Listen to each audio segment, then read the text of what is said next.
Hello students, welcome back to Nursing Siksha. Let's solve NCLEX questions.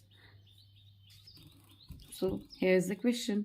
The nurse caring for a client who has been receiving IV diuretics suspects that the client is experiencing a fluid volume deficit. Which assessment finding would the nurse note in a client with this condition? Options are weight loss and poor skin turgor, lung congestion and increased heart rate, decreased hematocrit and increased urine output, and the last option is increased respiration and increased blood pressure. तो basically question ये बोलना चाह रहा है कि एक client है जिसको डायरेटिक्स चल रही है. डायरेटिक्स मतलब ऐसी दवाइयाँ जो कि क्या कर रही है, यूरिन के आउटपुट को डबल कर रही है या इंक्रीज कर रही है. तो उस क्लाइंट में क्या है, फ्लूइड वॉल्यूम डेफिसिट के चांसेस है, सस्पेक्ट कर रही है क्लाइंट. तो फ्लूइड वॉल्यूम का डेफिसिट का ऐसा कौन सा साइन होगा जो पेशेंट में देखने को मिल सकता है. तो बेसिकली ये पूछना चाह रहा है कि हाइपोवोलीमिया में कौन सा साइन देखने को मिल सकता है. तो ऑप्शन में लिखा है वेट लॉस होगा पेशेंट का और उसकी स्किन टर्गरिटी जो होती है वो बहुत पुअर होगी, लंग में कंजेशन फील होगा और उसका हार्ट रेट बढ़ा हुआ होगा, उसका हिमेटोक्रिट होता है जो उसका लेवल कम होगा और यूरिन आउटपुट बढ़ जाएगा. फोर्थ ऑप्शन इज उसका रेस्पिरेशन रेट ज़्यादा होगा और बीपी भी ज़्यादा होगा. सॉल्व करते हैं इसे एक बार. जब भी फ्लूइड वॉल्यूम डेफिसिट होता है तो मैंने आपको ये चीज़ें पहले भी बता रखी है, तो हम सेकंड ऑप्शन से देखते हैं. लंग कंजेशन कब होगा, जब पल्मोनरी एडीमा होगा, ठीक है, हार्ट फेलियर होगा, ऐसे केसेस में होता है लंग कंजेशन. जब फ्लूइड वॉल्यूम इंक्रीज हो रहा हो ना कि डिक्रीज. तो हाइपरवोलीमिया के केस में ये देखने को मिलेगा लंग कंजेशन वगैरह, ना कि हाइपोवोलीमिया के केस में. तो ये ऑप्शन हमारा आंसर नहीं होगा. थर्ड ऑप्शन चलता है decrease haematocrit and increase urine output. अब पहले ही बोला जा रहा है कि पेशेंट का फ्लूइड वॉल्यूम क्या हो रखा है, डेफिसिट हो रखा है, तो यूरिन आउटपुट तो क्या होना चाहिए, उसके अकॉर्डिंग कम होना चाहिए. तो यहाँ पर इंक्रीज लिखा है. दूसरा चीज इसमें लिखा है डिक्रीज हिमेटोक्रिट. बेसिकली आप इस पर देखो डिक्रीज हिमेटोक्रिट याद रखना, जब भी फ्लूइड वॉल्यूम कम होगा तो हिमेटोक्रिट हमेशा उस टाइम पे इंक्रीज होता है, क्योंकि फ्लूइड तो कम हो चुका है, बाकी जो उसमें आरबीसी बचा है वो कंटेंट क्या रहेगा उस टाइम पे ज़्यादा होगा, जिसकी वजह से हिमेटोक्रिट भी हमारा क्या रहेगा, ज़्यादा रहेगा. तो ये ऑप्शन भी आंसर नहीं होगा. अब चलते हैं नेक्स्ट ऑप्शन की तरफ, increase respiration and increase BP. अगर अब आप खुद ही ध्यान दीजिए, किसी पर्सन का फ्लूइड वॉल्यूम कम हो रखा है ब्लड में, मतलब बॉडी में इंट्रावेस्कुलरली फ्लूइड ही नहीं है, अगर फ्लूइड नहीं होगा तो बीपी कैसे बनेगा उस पेशेंट का. तो बीपी भी कम होना चाहिए, लेकिन इस केस में क्या लिखा है, बीपी इंक्रीज हो रखा है. तो ये ऑप्शन भी गलत होगा. फर्स्ट ऑप्शन हमारा आंसर होगा.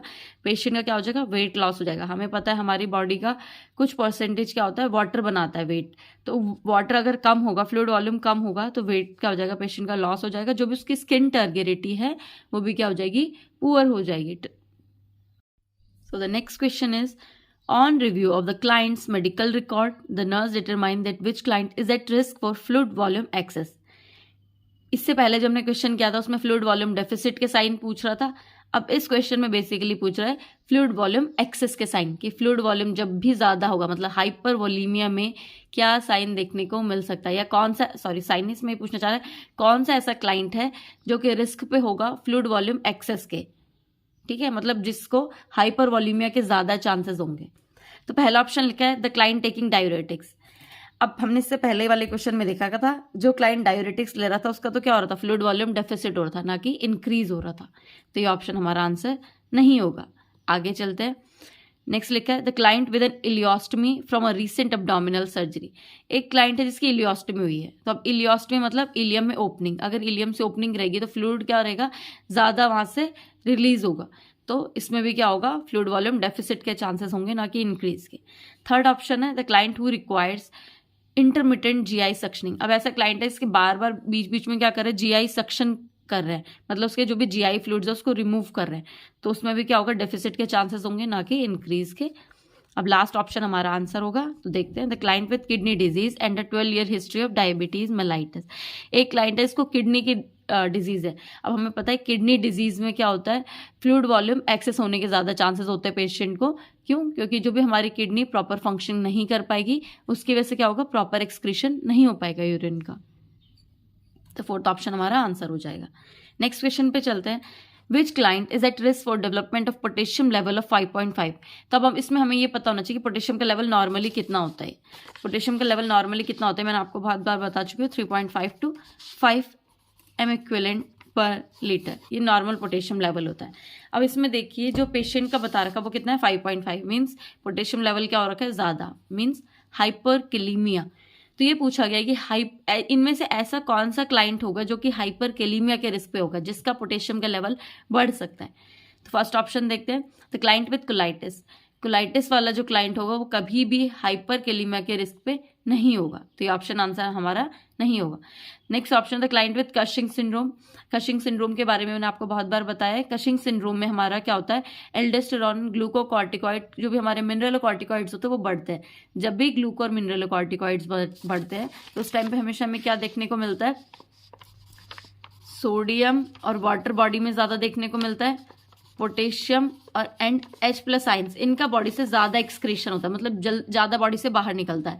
तो इस केस में तो हमेशा हाइपोकेलीमिया होगा कशिंग सिंड्रोम के केस में, ना कि हाइपरकेलीमिया। तो ये ऑप्शन भी हमारा आंसर नहीं होगा। Third option is the client who has been overusing laxative. ऐसा क्लाइंट जो कि बहुत ज़्यादा यूज़ कर रहा है लेग्जेटिव्स का। लेग्जेटिव मतलब ऐसे ड्रग्स या ऐसी चीज़ें जो कि क्या करते हैं, हमारे स्टूल को जल्दी पास करवाती है, ठीक है। तो लेग्जेटिव में क्या होता है, हमेशा हाइपोकेलीमिया का रिस्क होता है, ना कि हाइपरकेलीमिया। तो ये ऑप्शन भी हमारा आंसर नहीं होगा। Last option is the client who has sustained A traumatic burn. तो पहली बात तो ये ऑप्शन हमारा आंसर है, फोर्थ ऑप्शन। अब ये क्यों है तो ध्यान दीजिए, जब भी किसी को, अब इसमें नॉर्मल बर्न लिखा है या ट्रॉमेटिक बर्न, आंसर वही होगा हमारा। देखो ट्रॉमेटिक बर्न मतलब बर्न के साथ साथ क्या हुआ है, ट्रॉमा भी हुआ है, मतलब जो भी उसके टिश्यूज होंगे, सेल्स होंगे, वो क्या हो गए, इंजर हो गए। अगर सेल्स और टिश्यू इंजर होंगे, सेल टूटेगा, मान लो ये सेल है कोई, सेल के अंदर हमेशा याद रखिएगा क्या होता है, इंटरसेलुलर चीज क्या होती है, पोटेशियम होती है। तो अब पोटेशियम अगर सेल टूटेगा, सेल का लाइसिस होगा, ब्रेकडाउन होगा, तो पोटेशियम क्या करेगा, यहाँ से बाहर निकलेगा। अब यहाँ से बाहर निकल के कहाँ जाएगा, इंट्रावेस्कुलर। इंट्रावेस्कुलर मतलब ब्लड में। अब पोटेशियम क्या हो जाएगा, फिर ब्लड में इंक्रीज हो जाएगा। तो जिस भी क्लाइंट को ट्रॉमेटिक बर्न हुआ है तो उस क्लाइंट में चांसेस होते हैं हाइपरकेलीमिया के। इसीलिए स्टार्टिंग वाले फेज में हम पोटेशियम वाली चीजें पेशेंट को देना अवॉइड करते हैं बर्न वाले केस में। सो स्टूडेंट्स, आई होप कि आपको जो भी मैंने आज 3 क्वेश्चंस करवाए NCLEX के, वो आपको क्लियरली अंडरस्टूड हो गए होंगे। So thank you so much.